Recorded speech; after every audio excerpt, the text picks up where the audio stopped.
Hi, it's Rihanna. Welcome back to my channel.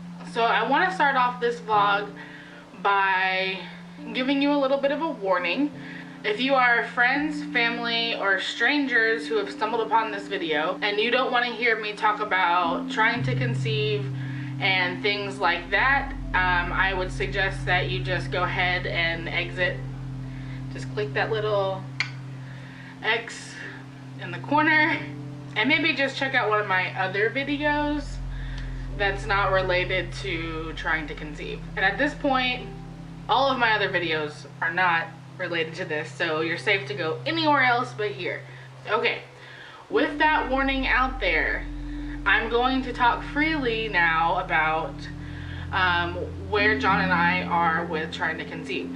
So just to do a quick rewind for those of you who don't know, my name is Rihanna and I am married to my husband John. We've been married for almost 2 years and we have been actively trying to start a family pretty much since the wedding.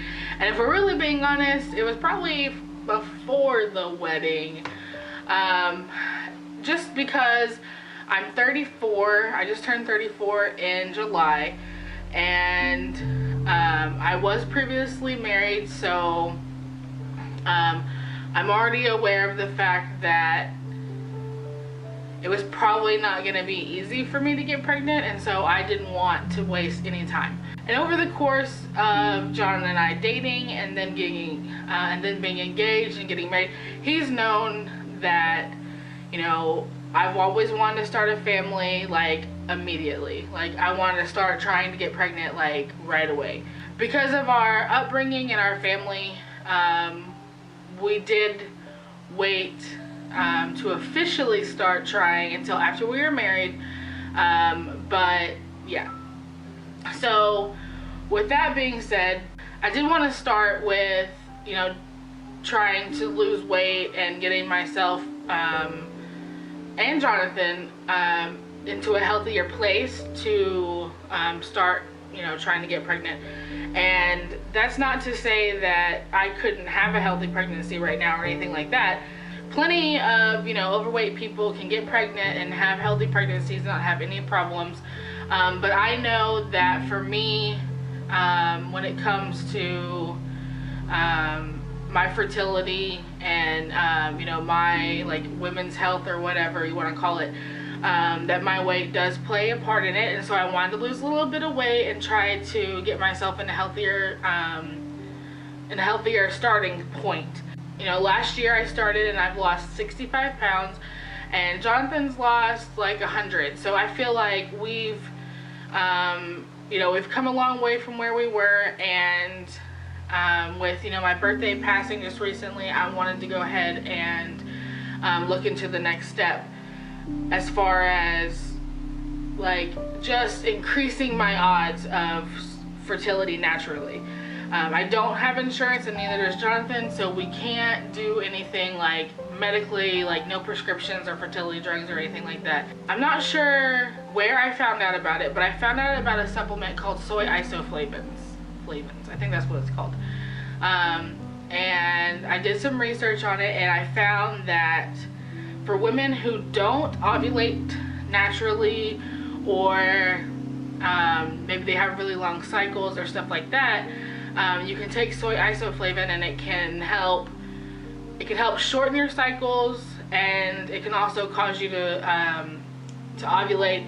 Basically, it is the natural version of Clomid, and Clomid is a synthetic drug given to you by fertility doctors to cause you to ovulate.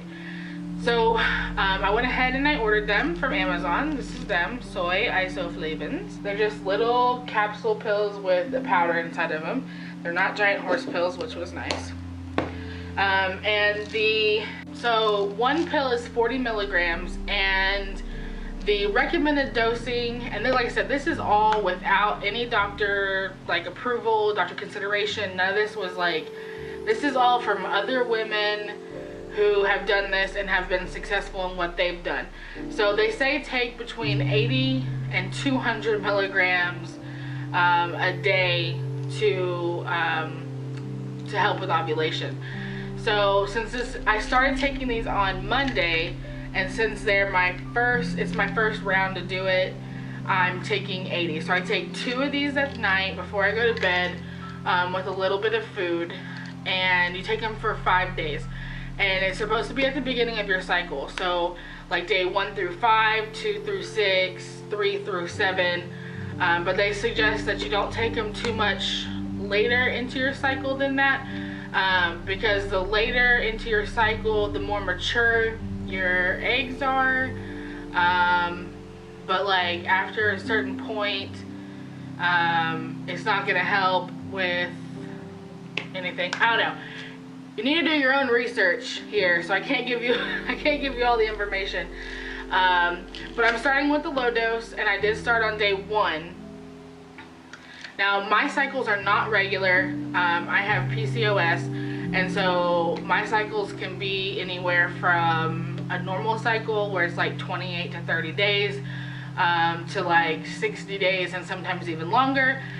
And I was impatient, and I didn't want to wait until my next cycle because I don't know when it's going to be. So I just picked Monday as my first day. As far as side effects, I haven't really noticed anything that has been unbearable. I had a little bit of nausea yesterday, but I have no idea if it was related. I just ate a snack and I felt fine. I have noticed that I don't have as much of an appetite, and which is fine with me.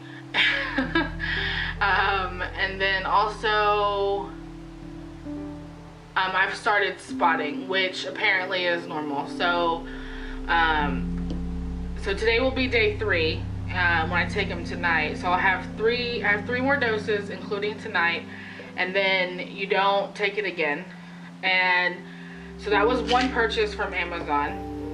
The other thing that I bought to help with this process is I bought a big pack of these OPKs, which is ovulation predicting kits.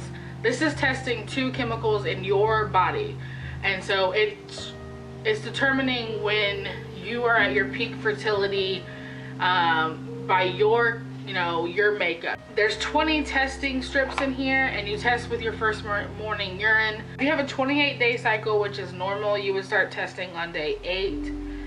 If you have a 30-day cycle, you start testing on day 10. So I'm gonna start testing on day 10. Okay, so the blank circle means low fertility. There's a small chance of getting pregnant. The flashing smiley face is high fertility, increased chance of getting pregnant. Have intercourse to increase your chances of getting pregnant. A rise in estrogen has been detected. Non-flashing, that's your peak, that's your surge. It's your highest chance of getting pregnant, and you want to have intercourse to maximize your chances of getting pregnant.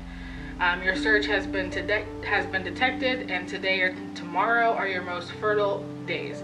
And then you stop testing because for that month. And then you have your period, or you get pregnant and you start all over again. So you can only use this for you. You cannot, like, if you got pregnant, you can't give this to your best friend. It's not going to work for her, because it's used to detect your 2 hormones, which is estrogen and the luteinizing. And the last thing that I ordered from my Let's Get Pregnant order from Amazon was Pre-Seed lubricant. Pre-Seed is basically a intimate lubricant that is healthy for sperm. So it just provides an optimal environment to just move things along where they need to go. So it's discussing trying to conceive stuff is a little private, but I know there are so many people out there who are in the same position as Jonathan and I just wanted to get it out there because I'm not the type of person to hold anything back, and I don't have filters.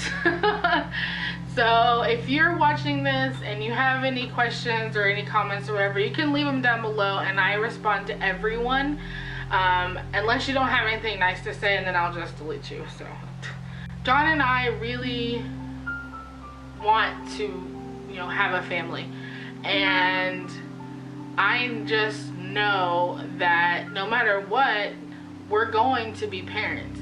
So I'm hoping that this is going to be the little bit of boost that we need to you know, to be blessed with the pregnancy.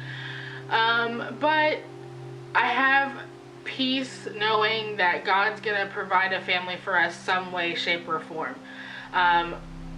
We both obviously would love to have, you know, natural children of our own that came from our DNA, because I think, I wouldn't say everyone wants that, but I know that a lot of people do. And so, you know, obviously to like make our own baby would be just, you know, the biggest blessing ever. But if it doesn't work out and we do this for a while and nothing happens, we have already, you know, had a discussion about adoption and what our next route would be. Just because we know we want to start a family, and we're not going to, we're not gonna let the stress of like trying to make babies get in the way of us just starting a family that way, if that's what we end up doing. So I'm gonna go ahead and wrap it up. To anyone watching this who, you know, is already pregnant or, you know, has kids or whatever, don't feel like you can't, you know, comment and be a part of this journey with us. I would love for anyone who's watching this to follow along our journey. So just hit that subscribe button. Like I said, leave any comments or questions down below, and I will see you next time. Bye.